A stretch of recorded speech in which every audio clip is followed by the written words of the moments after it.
She spent 11 years living off my name while giving nothing back. At the company anniversary gala, in front of 200 guests, Marcus Delaney took the microphone meant for a toast and used it to end his marriage instead. He told the room that Naomi Carter had never understood what it took to build something real. He told them she had spent 11 years living off his name while giving nothing back.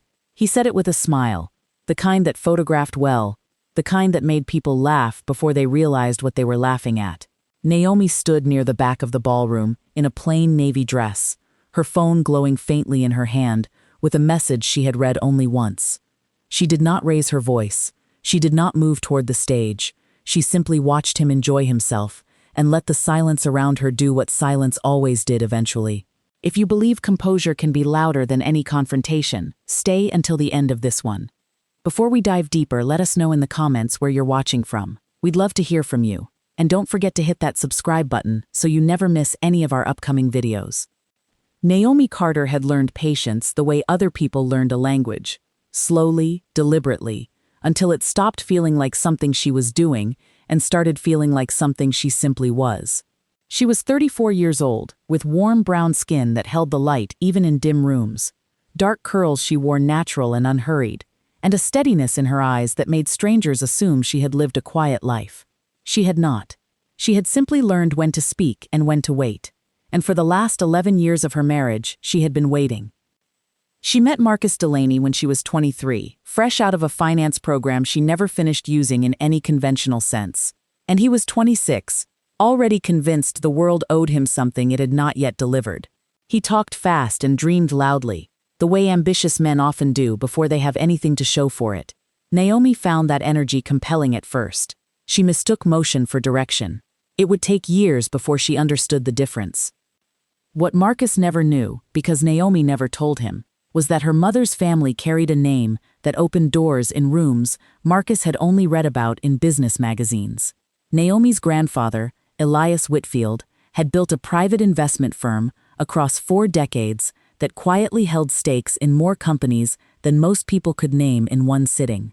Naomi had grown up adjacent to that world, watching from the edges of boardrooms and holiday dinners where numbers were discussed the way other families discussed weather. She had walked away from it deliberately when she was 22, tired of being seen as an extension of her grandfather's reach rather than a person in her own right.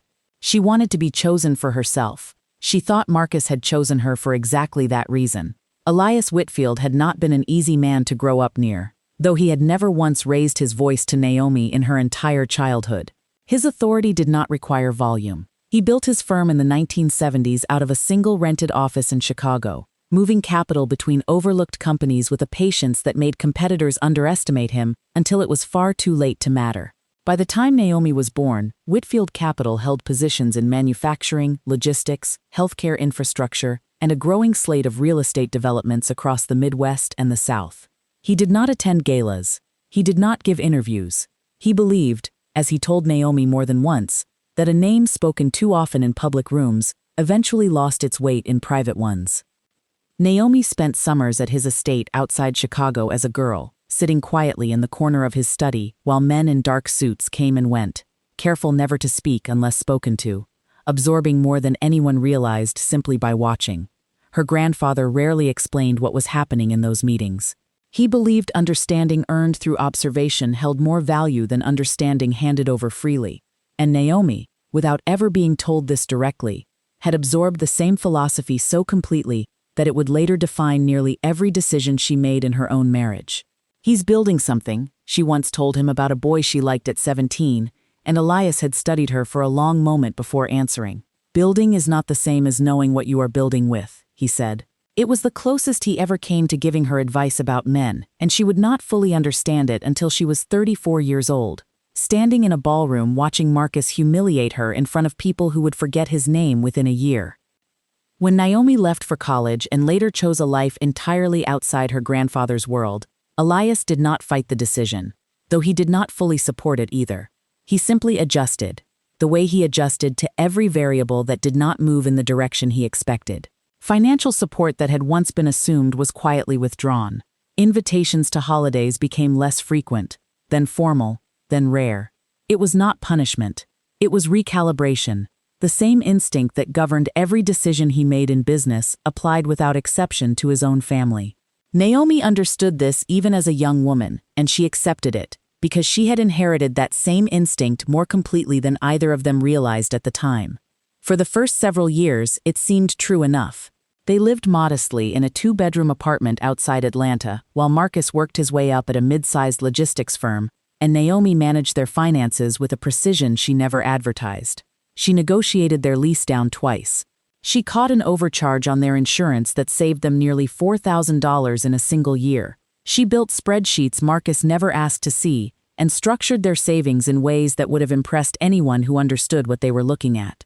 Marcus credited his own instincts for their stability. Naomi let him. When Marcus left the logistics firm to start his own supply chain consulting company, Delaney Group, Naomi supported the decision without hesitation. She helped format his first pitch decks.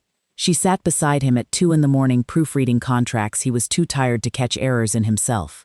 When the company signed its first major client, Marcus celebrated with his college friends at a rooftop bar and came home past midnight smelling of bourbon and telling Naomi none of the details, only that things were finally moving. She nodded and asked no further questions, because she had already begun to notice that Marcus preferred being asked how he felt rather than what had happened. The company grew faster than either of them expected. Within 3 years, Delaney Group had moved into a real office with real employees, and Marcus had traded his single blazer for a rotating wardrobe of tailored suits he never discussed the cost of. Naomi noticed the change the way she noticed most things, quietly, without comment. She noticed the new watch. She noticed the new car lease.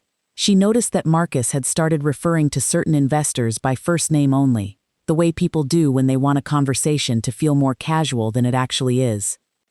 What Naomi did not notice immediately, because she had no reason to look for it, was where the early capital for Delaney Group had actually come from. Marcus told the story often at dinner parties, framing it as a series of small business loans and personal savings stitched together through sheer will. It was a good story. It simply was not the whole one. Naomi would not learn the full truth for years, and when she finally did, it would explain far more than she expected. Their daughter, Amara, was born during the company's 4th year, and her arrival changed the shape of everything without changing Marcus's schedule at all. Naomi took a reduced role at the small design consultancy she had been building on the side, choosing instead to structure her days around Amara's needs, the pediatrician appointments, the early development check-ins, the long nights that came with a colicky infant who slept in short, unpredictable bursts. Marcus was present for the parts that photographed well, the hospital room, the first week home, and then slowly less present for everything after. Work became the explanation for almost everything. Late nights stretched later. Weekend trips appeared with increasing frequency, framed always as necessary, always as temporary, always as something that would ease once the company hit its next milestone. The milestone kept moving. Naomi stopped waiting for it to arrive and instead began paying closer attention to the pattern itself, because patterns, she had learned from watching her grandfather operate for years, told you far more than promises ever did. She noticed the way Marcus's phone stopped resting face up on the kitchen counter. She noticed the new fragrance that occasionally lingered on his collar, one she did not own and had never purchased. She noticed that his calendar, when left open on the shared family tablet, contained blocks of time labeled only with initials, always at the same times, always on the same days. She said nothing. She had learned, long before she met Marcus, that confrontation without evidence rarely produced truth. It only produced better hiding. The name Priya entered Naomi's awareness the way most consequential things did, quietly, almost accidentally. It appeared first as a notification on Marcus's phone screen while he stepped into another room to take a call. A single line reading simply, Priya, no last name, no context. The kind of familiarity that suggested none was needed. Naomi did not touch the phone. She did not need to. The way Marcus returned to the room too quickly, adjusting his expression before he fully crossed the threshold, told her everything the message itself had not. Priya worked in business development at Delaney Group, a recent hire who had joined less than a year earlier, with a resume built on fast, calculated moves through several companies rather than deep roots in any of them. She had grown up in Charlotte, the daughter of two pharmacists who had raised her to value stability above nearly everything else, and then watched her spend her 20s chasing the opposite. She understood momentum, the same quality that had once drawn Naomi to Marcus in the first place, and Naomi recognized the dynamic immediately for what it was, even before she had proof of anything beyond instinct. Priya had joined Delaney Group during a period when the company was actively recruiting talent from larger, more established firms, drawn by a compensation package that promised faster advancement than she could expect anywhere else. She was 31, sharp-featured and quick-spoken, with a talent for making people feel immediately important to whatever she was building. Colleagues described her later, once the truth of the situation had surfaced, as someone who moved through relationships the same way she moved through jobs, with enthusiasm at the start that rarely survived long enough to become loyalty. She had been engaged once, briefly, in her late 20s, to a man she left within 8 months, once a better opportunity presented itself in another city. Marcus reminded her, she would later admit to a colleague, of that same feeling, the sense that proximity to him meant proximity to something that was still accelerating. She had noticed Marcus within her first month at the company, not because he pursued her immediately, but because he was the kind of leader who made people want his attention before they fully understood why.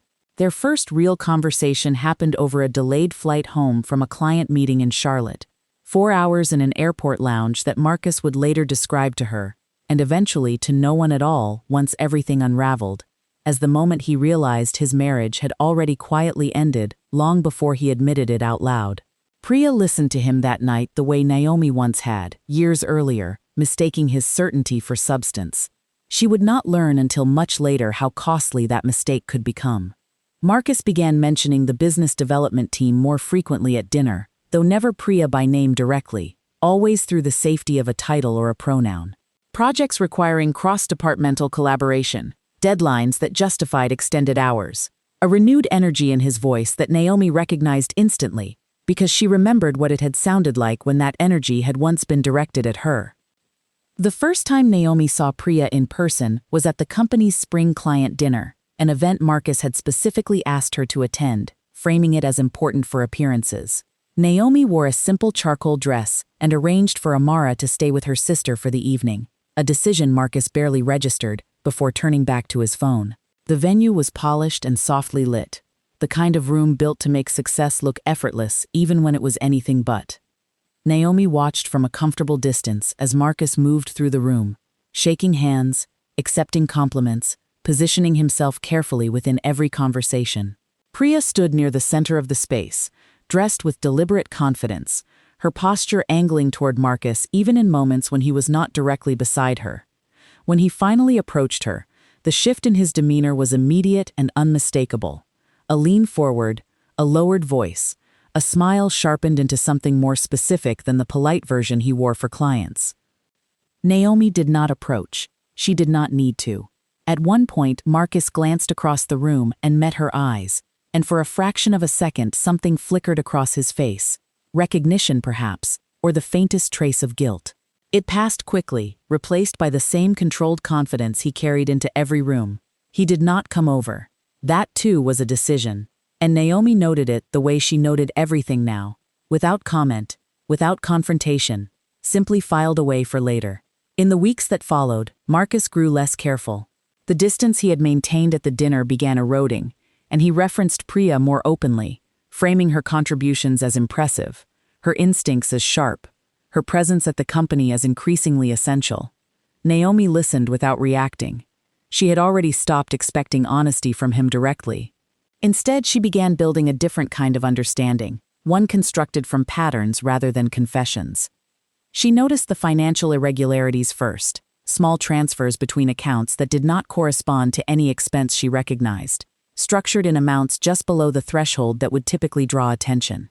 She had managed their finances long enough to know every recurring payment by memory, and these did not belong to any category she recognized. She began tracking them quietly, not out of suspicion alone, but out of the same instinct that had once helped her catch a $4,000 insurance error years earlier. Something was moving. She intended to understand where. At home, Naomi's days remained structured around Amara, now 4 years old and increasingly aware. in the way young children often are, that something in the household had shifted, even if she lacked the language to describe it. "Is Daddy always going to work this much?" Amara asked one evening, while Naomi braided her hair at the kitchen table. Naomi paused only briefly before answering. "He's busy with something right now," she said. "It won't always be like this." She did not say that the change would not come from Marcus. She already understood that much herself. The evening settled into a rhythm that no longer required Marcus's presence to feel complete, and Naomi found a strange, unexpected steadiness in that. She read to Amara every night without fail, 3 books minimum, sometimes 4 if Amara negotiated well enough, and she began teaching her small things: how to sort coins by value, how to water the plants on the balcony without drowning them, how to notice when something felt wrong, even before anyone said it out loud. "Are you sad?" Amara asked one night, apropos of nothing, her small hand resting on Naomi's arm. Naomi considered the question honestly before answering. "Sometimes," she said, "but it doesn't change what we do next." Amara nodded, as though that made perfect sense, because to a 4-year-old, it did. Marcus's absences grew longer and less explained, and Naomi stopped asking for explanations at all, which unsettled him more than questions ever had. He had grown used to a version of their marriage where his silences were met with concern, where his late nights prompted worried texts, where his distance created a vacuum Naomi rushed to fill with reassurance. When that stopped happening, he seemed to interpret it as apathy rather than what it actually was: a woman quietly gathering the information she would eventually need. The irregular transfers Naomi had been tracking began forming a clearer shape by early spring. She noticed a payment routed to a property management firm, larger than the others, referencing a partial address she did not recognize. A short search confirmed the property belonged to a limited liability entity formed only 2 months earlier, its managing agent listed as Priya. Naomi sat with that information for a long moment, not because it surprised her, but because it confirmed what she had already suspected was no longer a fling conducted in stolen hours, but something being built with intention, a structure meant to last. She did not confront Marcus. She opened a folder instead, the first of several she would build over the coming months, and began entering dates, amounts, screenshots, anything that would later matter. She was not building a case out of anger. She was building it out of the same instinct that had guided every decision she had made since she was a girl watching her grandfather work. The understanding that emotion faded but documentation did not. It was around this time that Naomi began quietly reconnecting with pieces of the world she had walked away from a decade earlier. She reached out to her mother more frequently, careful conversations that never directly addressed what was happening at home, but left Naomi feeling steadier afterward. She began reading through old financial reports her grandfather had once shared with her when she was younger, information she had absorbed without realizing how much of it had stayed with her. She was not preparing for anything specific yet. She was simply remembering who she had been before she folded herself into the shape of Marcus's ambitions. Then came the call that would not wait for a convenient time. It arrived on a Tuesday afternoon from an unfamiliar Atlanta number while Naomi was preparing dinner, and something in the caller's measured, professional tone told her before he ever explained himself that this was not a sales call or a wrong number. "Miss Carter," the man said. "My name is David Renner. I'm calling from Renner & Wallace. We represent your grandfather, Mr. Elias Whitfield." Naomi set down the knife she had been holding. She had not spoken to her grandfather directly in nearly 3 years, though she had remained peripherally aware of his life through her mother. Brief updates exchanged during holidays, nothing that invited deeper conversation. The distance between them had never been hostile. It had simply been the natural consequence of Naomi choosing a life outside the structure her grandfather represented. A choice he had accepted without argument, adjusting around it the way he adjusted around most things that did not go according to his design. "Is he asking to see me?" Naomi asked, already suspecting the answer. "I'm afraid your grandfather passed away 11 days ago," Renner said. "His estate planning included provisions that name you directly and require your attention. We've sent documentation to your email. Please review it at your earliest convenience." The call ended shortly after, brief and precise in the way Naomi had come to expect from anything connected to her grandfather's world. She stood in the kitchen for a long moment before continuing to prepare dinner, because Amara would be hungry regardless of what had just changed, and routines, Naomi had learned, were not something you abandoned simply because the ground had shifted beneath them. That night, after Amara was asleep, Naomi opened her laptop at the small desk in the corner of their bedroom, the same desk where she had quietly tracked Marcus's irregular transfers for weeks. The email from Renner and Wallace was waiting. Subject line reading simply, Whitfield Estate, immediate attention required. She read it once, then again, not because the language was complicated, but because its implications required a slower kind of understanding. Her grandfather's estate was not framed as a simple inheritance. It was structured as an operating entity, a network of holdings spanning private equity, commercial real estate, and minority stakes in dozens of companies across multiple sectors. The total valuation, listed near the end of the document without dramatic emphasis, read $740 million. Naomi read the number twice, not because it overwhelmed her, though it did, but because she needed to confirm she had read it correctly the first time. She was named as sole primary beneficiary. There were no conditions dividing the estate, no clauses redistributing control based on performance or compliance. Everything transferred to her directly, structured to protect continuity, rather than restrict her authority. She read through the requirements slowly: identity verification, formal acceptance, a scheduled meeting with the firm's senior partners in the coming weeks. She closed the laptop only when she had absorbed enough to understand the shape of what was coming, not because she had finished processing it, but because there would be time for that later. She did not tell Marcus that night, or the following morning, or for several days after. It was not concealment in the way Marcus practiced concealment, dressed up in excuses, and manufactured urgency. It was simply timing, the same instinct that had guided her through every quiet observation of the last several months. She would tell him when it mattered, and not a moment before. In the days that followed, Naomi began cross-referencing her own financial records against the estate documentation Renner and Wallace had provided, not out of idle curiosity, but because a pattern she had already begun to suspect was starting to sharpen into something undeniable. Delaney Group's early funding, the loans and personal savings Marcus had described so often at dinner parties, traced back through several intermediary entities to a private equity structure that appeared, unmistakably, within her grandfather's holdings. She spent 3 full evenings tracing the sequence, printing nothing, keeping everything organized in encrypted folders only she could access. The structure had been built carefully, layered through entities with generic names, designed to discourage exactly this kind of scrutiny. But her grandfather's firm had always kept meticulous internal records, a habit Naomi remembered him insisting on, even when she was a teenager, sitting quietly in the corner of his study. That habit now worked entirely in her favor. Marcus had not built his company entirely on his own instincts, as he had claimed for years. He had built it, in part, on capital that originated from a family he had never fully bothered to understand, dismissed early in their relationship as background noise, unworthy of real curiosity. Naomi sat with that realization for a long while, not with anger exactly, but with the particular clarity that comes from finally seeing a structure whole after years of only seeing its fragments. She met with David Renner for the first time the following week, in an office that prioritized discretion over display, all clean lines and quiet furniture. Renner was a tall, measured man in his early 60s who had represented Elias Whitfield for nearly 30 years, and he studied Naomi that morning with the careful attention of someone recalibrating an assumption. "Your grandfather spoke of you more than you probably realized," he said, once the initial formalities had settled. "He kept a folder of your design work. I believe he was prouder of what you built without his help than anything he built with his own hands." Naomi absorbed that quietly, filing it away the way she filed away everything that mattered too much to react to immediately. The verification process moved efficiently, signatures and confirmations completed, with the same unhurried precision that seemed to define everything connected to her grandfather's world. When it concluded, Renner walked her through the broader portfolio in more detail than the initial documents had allowed.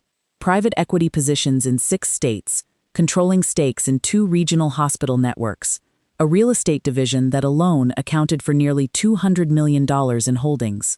Naomi listened without interrupting, asking precise questions only where clarity was needed. The same instinct that had once made her such an effective, invisible hand behind Marcus's early success now turned toward something entirely her own. Near the end of the meeting, Naomi raised the subject of Delaney Group directly, sliding her own folder across the table. "This isn't indirect exposure," she said, once Renner had tried to frame it as ordinary portfolio overlap. Trace the sequence.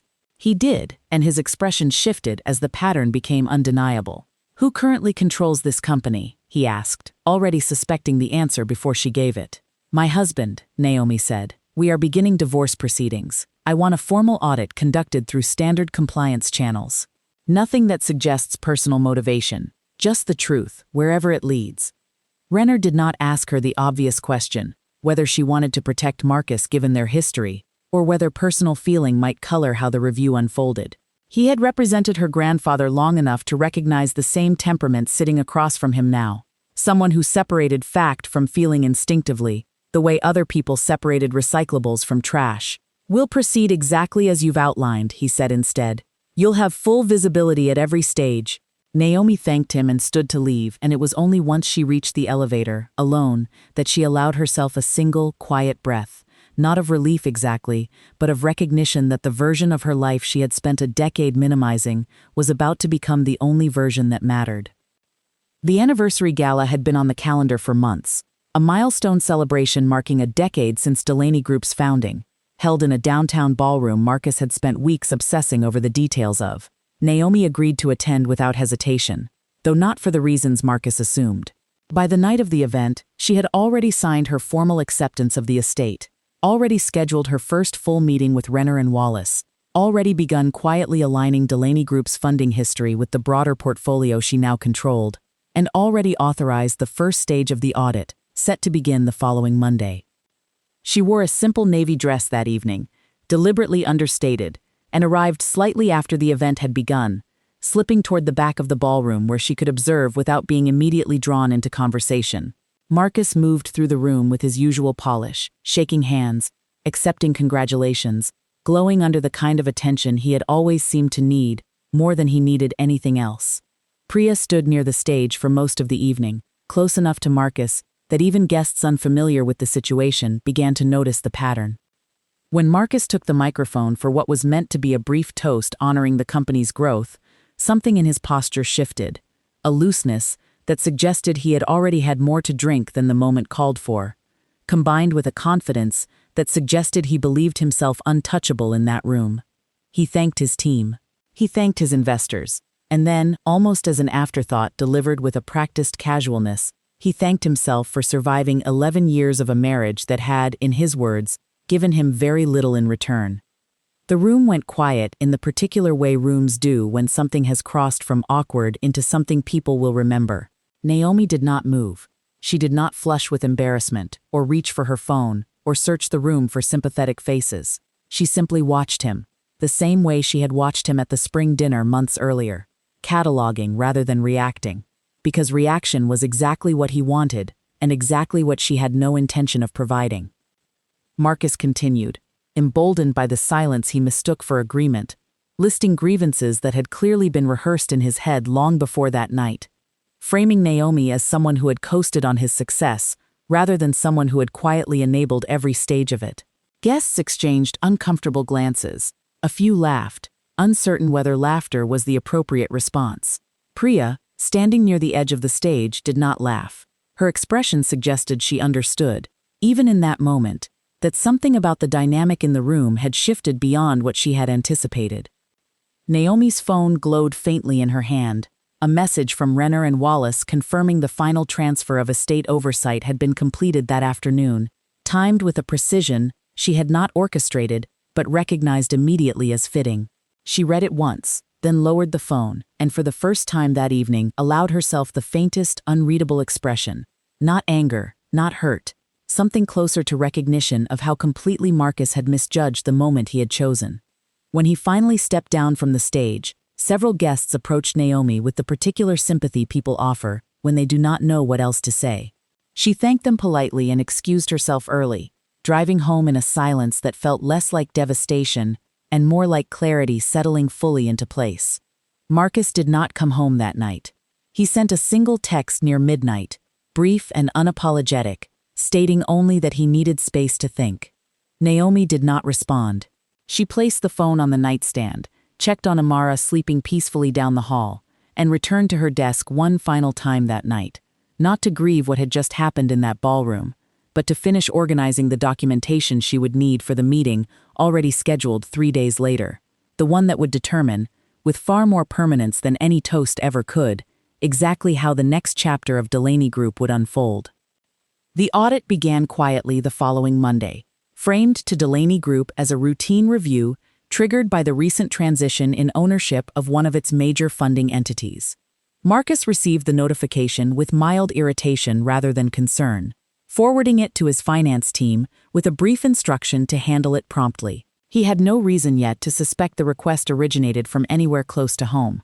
His head of finance, a careful man named Oscar Reyes who had worked with Marcus since the company's earliest days, pulled the requested records without hesitation, assuming, as everyone did, that this was simply another item on a long list of administrative obligations. Within days, small inconsistencies began surfacing. Transfers that did not align cleanly with declared allocations, personal expenses categorized under general operations, a property purchase routed through an entity formed less than 2 months earlier and registered under Priya Nair's name as managing agent. None of it had seemed significant when Marcus authorized each transaction individually. Together, reviewed under the focused attention of an external audit, the pattern told a very different story. Oscar flagged the discrepancies internally first, hoping Marcus could explain them before they escalated further, a courtesy Marcus did not fully appreciate at the time. These were strategic reallocations, Marcus said when Oscar raised the issue directly, closing the folder as though the explanation settled the matter. Oscar did not push back immediately, though his expression suggested he understood the distinction between an explanation and a justification, a distinction the auditors would not be nearly as willing to overlook. Oscar Reyes had worked beside Marcus since the earliest days of Delaney Group, back when the company operated out of a shared co-working space and payroll sometimes ran 2 days late. He had turned down 2 more lucrative offers over the years, out of a loyalty he rarely examined too closely, believing that loyalty itself was worth something, even when it went unspoken. That belief was tested more severely than he expected once the audit widened. He spent 3 consecutive nights that week cross-checking every flagged transaction personally, hoping each time to find an innocent explanation buried somewhere in the paperwork. He did not find one. What he found instead was a pattern so consistent it could not have been accidental. Transfers routed just carefully enough to avoid easy detection, but not carefully enough to survive a review conducted by anyone who actually knew what they were looking for. By the time the board convened its emergency session, Oscar had already prepared his own internal summary, separate from the external audit, because he wanted the record to reflect that the company's own finance team had identified the pattern independently rather than waiting to be told. It was a small gesture, but a meaningful one, and it would later factor into the board's decision to retain him through the transition rather than treat him as complicit in what Marcus had done. By the second week, the audit team requested expanded access. Board members, who had grown increasingly uneasy as each new document surfaced, called an emergency session. Marcus arrived expecting to defend a handful of minor discrepancies. He was not prepared for the presentation that followed, transaction after transaction traced back to entities now confirmed as controlled interests within the Whitfield estate. Nor was he prepared for the empty seat at the end of the table, reserved that morning for the estate's primary representative. Naomi entered without ceremony, taking the seat without introduction. She did not raise her voice. She placed a folder on the table and explained, in the same measured tone she had used with Renner days earlier, that Delaney Group had operated for years on capital originating from entities now under her direct control, and that several transactions under review appeared to constitute personal use of funds designated for company operations. Marcus stared at her across the table, the recognition arriving slowly, then completely. The board chair, a soft-spoken woman named Diane Ashford who had sat on Delaney Group's board since its second year, asked the question that settled the matter more completely than any other that morning. If these entities are confirmed as controlled interests of the estate now represented in this room, she said, then effectively this company has been operating on capital belonging to Miss Carter's family for its entire existence. Is that correct? Renner, seated quietly beside Naomi, confirmed it without embellishment. That is correct, he said. Ashford turned back to Marcus. Then I think you understand where this leaves us, she said, and Marcus, for the first time in longer than he could remember, had no argument prepared. You knew, he said quietly. Naomi did not confirm it or deny it. She simply let the documents answer for her. The board's decision came swiftly once the pattern was fully laid out. Marcus's executive authority was suspended, pending a formal review. His access credentials revoked within hours. His office cleared under the quiet supervision of building security rather than any dramatic confrontation. Priya's position was suspended the same week. The property transaction flagged as one of several items requiring further legal examination. What had taken years to build unraveled within days, not through anger or sabotage, but through the simple, undeniable weight of documentation. Marcus returned to the office one final time on a Thursday afternoon, escorted by a security officer who had once greeted him every morning by name and now maintained a careful, professional distance that felt sharper than any insult could have.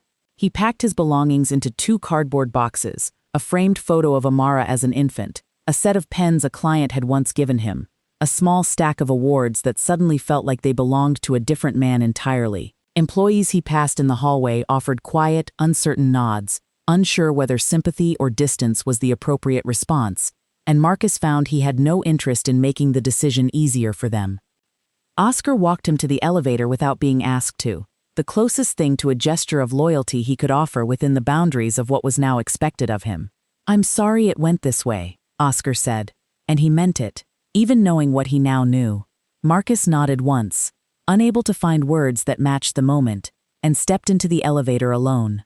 The doors closed on the only version of success he had ever fully understood, and for the first time in over a decade, he had no next milestone waiting on the other side of it. He drove home that evening without turning on the radio, the silence in the car louder than anything he could have played over it. He thought, unexpectedly, of the boy he had been at 26, certain the world owed him more than it had yet delivered, and he wondered, for the first time in years, whether that certainty had ever been earned or simply assumed. He did not reach a comfortable answer. He was not sure, driving home to an apartment that no longer felt like it belonged to anyone in particular, that a comfortable answer existed. Priya, for her part, had not fully understood the scale of what she had entangled herself in until the auditors began asking her direct questions about the property entity registered in her name. She had believed, as Marcus had encouraged her to believe, that the arrangement was simply a smart investment, one of many small privileges that came with being close to someone as successful as he appeared to be. She had not asked enough questions either, and by the time she understood the origin of the capital funding that property, her name was already attached to documents that would take months of legal maneuvering to fully untangle. She sent Marcus one final message during that period, brief and final, in a way that mirrored the language he had once used with Naomi. "I need to focus on my own situation," it read. He did not reply, because there was nothing left to say that would change anything. Marcus called Naomi only once during that period, his voice stripped of the confidence that had defined him for as long as she had known him. "You could have told me," he said. "Before all of this. I told you everything I needed to, the night you decided to humiliate me in front of 200 people, Naomi replied. "I didn't create this outcome, Marcus. I just stopped protecting you from it." He had no response to that, because there wasn't one that would have changed anything. The line went quiet, and then it ended, and Naomi did not expect to hear from him again in any capacity beyond what the lawyers required. In the weeks that followed, Naomi settled into a rhythm that felt, for the first time in years, entirely her own. She moved with Amara into a quieter home across town, one her grandfather had maintained for decades without ever fully explaining why, and found that Amara adjusted with the easy resilience children often carry, asking simple, direct questions, and accepting simple, honest answers in return. "Is Daddy going to be okay?" Amara asked one evening, while Naomi tucked her into bed. The house itself had sat mostly unused for nearly a decade, maintained by a small caretaking staff Naomi had inherited along with everything else, and moving into it felt less like starting over and more like stepping into a life that had been quietly waiting for her all along. She spent the first several weekends simply walking through the rooms, opening drawers, reading the spines of books her grandfather had left behind, piecing together a version of him she had only partially known while he was alive. She found, tucked inside an old desk drawer, a folder of her own childhood drawings, kept without her ever knowing, and she sat on the floor of that study for the better part of an afternoon, understanding her grandfather a little more completely than she ever had while he was living. She also began, slowly, rebuilding pieces of her own identity that had quietly dimmed over the last decade. She reopened the design consultancy she had shelved years earlier, taking on only the clients she found genuinely interesting, no longer needing the income but wanting the work itself. The satisfaction of building something entirely her own from the ground up rather than propping up someone else's. Amara sometimes sat beside her while she sketched layouts late in the evening, asking what each shape meant, and Naomi found she enjoyed explaining it more than she expected to. A small, steady joy that had nothing to do with anything Marcus had once taken from her. "He's going to be fine," Naomi said. "Things are just going to look different for a while." "Is that okay?" Amara asked. "It is," Naomi said, and meant it completely. The formal review of Delaney Group concluded 2 months later, confirming what the initial audit had already suggested: a pattern of personal transactions disguised as operational expenses, sufficient to justify Marcus's permanent removal from any executive role within the company. Civil proceedings would continue separately, structured quietly rather than publicly, because Naomi had never wanted spectacle. She had only ever wanted the truth to complete itself. Delaney Group itself remained intact, reorganized under new leadership, its operations stabilized under the oversight of the very estate that had quietly funded its rise in the first place. Naomi did not involve herself in its daily direction, choosing instead to delegate that responsibility to professionals better suited to it, focusing her own attention on the broader portfolio her grandfather had entrusted to her, and on the quieter, steadier life she was building for Amara. Oscar Reyes was retained through the transition, one of the few from the old leadership Naomi trusted enough to keep close, and under the new structure the company found a steadiness it had never quite had under Marcus.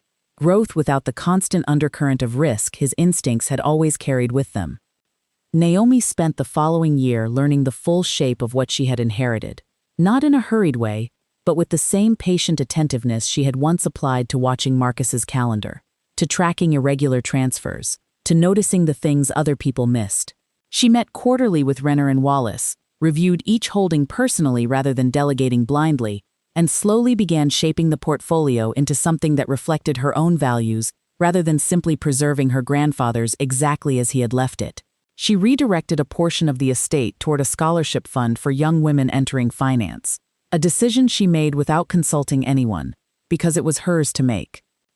The regional hospital networks required the steepest learning curve, and Naomi approached them the way she approached everything unfamiliar, by sitting in rooms and listening longer than anyone expected her to, before she ever offered an opinion.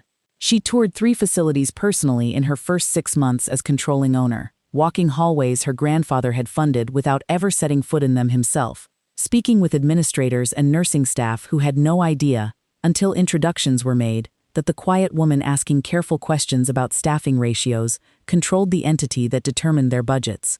She found, more than once, systems that technically functioned, but quietly underserved the people depending on them, and she began making adjustments, not dramatically, but steadily, the same way she had once corrected an insurance overcharge or caught a mislabeled transfer, small corrections compounding into something larger over time. The real estate division proved simpler in structure but heavier in scale. Nearly $200 million spread across commercial developments in 4 states, and Naomi worked closely with a portfolio manager named Denise Okafor, a sharp, no-nonsense woman in her 50s who had worked alongside Elias Whitfield for nearly 20 years, and initially regarded Naomi with the cautious skepticism reserved for an unknown successor. That skepticism dissolved gradually, replaced by something closer to respect, once Denise recognized that Naomi asked the same exacting questions her grandfather always had, delivered with none of his coldness and all of his precision.